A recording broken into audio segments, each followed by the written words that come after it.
called levels of organization.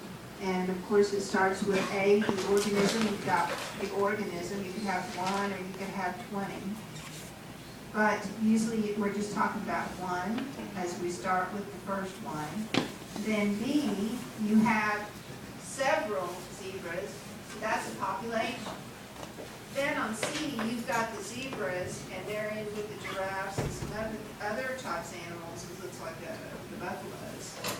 That's a biological community. Then when you look at D, that's the entire picture of everything that lives in that one area. That's the ecosystem. And then on E, that's the biosphere. The biosphere is where we all are. All organisms live in the biosphere. Did you ever figure out my number 5? I think that was Thursday on page 41.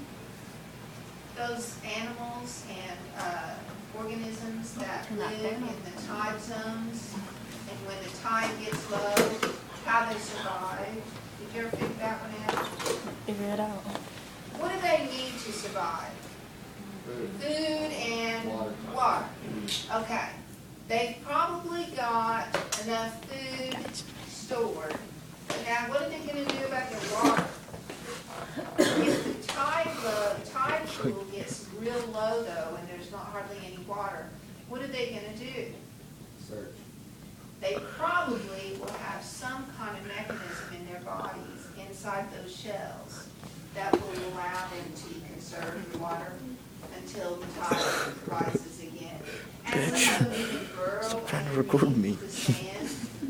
Of course, the sand is still moist, and that would help them stay alive as well. Shh.